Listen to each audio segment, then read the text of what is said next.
December 7th, 2023. A little more than 4 years now that we've had this geothermal greenhouse in the snow up and running. Worthy of an update, which I've been poor at doing lately, but wanted to share a couple things that you haven't seen before on the inside. Solar, I get questions on the solar. Solar does great most of the time. It can be intermittent depending on the weather, and we have a few extra bells and whistles that require us to keep the power company as our backup. But all in all, it's been great. A little windy out here, so I won't spend too much time.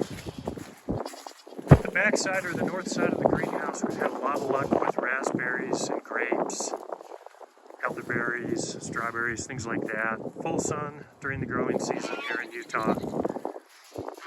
Planted some fruit trees as well here in the back.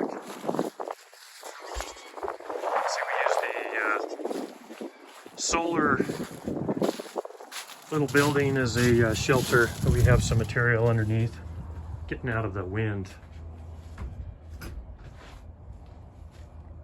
Because it's cold season here, we use this vent, which has a solar stick on it, to help to heat and cool. In the summer or in the winter, we will see that thing closed when it's cold and open up when it's warm on the inside, and the fans are of course going on to help to cool this thing off, because it does get hot in here in the winter if the sun is out.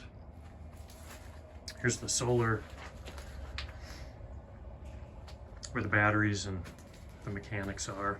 See the fans. The middle one is the only one we use in the winter. So the outside fans are for the summer, and those are turned off. Don't do a lot of growing in this room.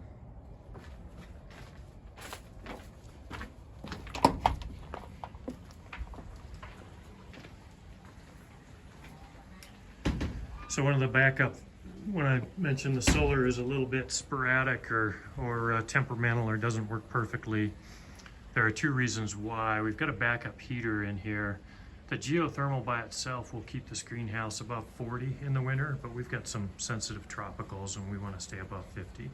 Also got a pond on the other end there, and it's running 24/7, and that puts a little pressure on the solar as well. But all in all, the solar works great.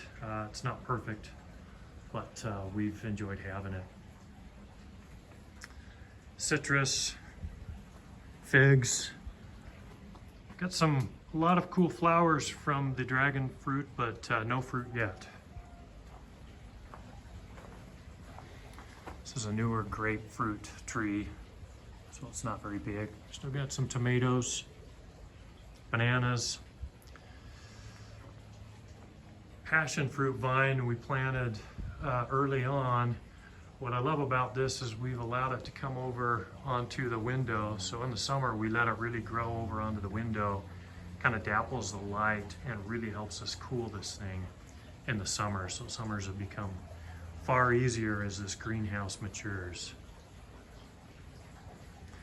Avocados. This is a persimmon, which has always struggled in here. Pineapples have not done great in this spot. We have gotten a few pineapples.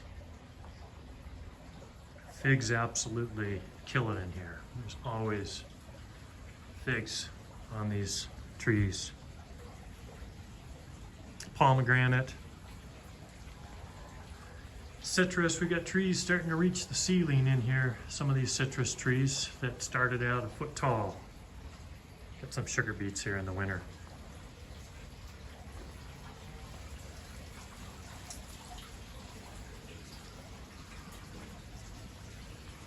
Got a little bit of fruit. There's a flower on the passion fruit and some fruit.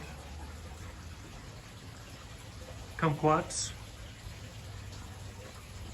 This is the star of the show for this video. We've got these bananas down here. We moved from the other side where the bananas have not done great. So these aren't very old banana trees, but they are doing great down here. We've got a lot more water down here, and that just seems to do wonders for these banana trees in the greenhouse. You can see our citrus, if you can see them. These are citrus trees here in the back. They're all doing great. Of course, we've got passion fruit up top. We're not cutting them while we've got some fruit on them, but we tend to be cutting them back every couple weeks. This is an Australian fingerling, by the way. Guava tree down here. We're getting some guava off of this. It's up on the ceiling. We're pruning it regularly. There's the pond. Not currently using the grow beds, but we do use the water from the pond, the fish waste. We have a filter there that we pull from to help fertilize the trees. So that's a quick video. I thought it would be fun to show, since it's been a while. In particular, let you see these bananas. You don't see them very often growing in Utah, but they are here. That's a quick update. It's December, so we're obviously in the cold season. This thing holds up really well, summer and winter. Let me know if you have any questions.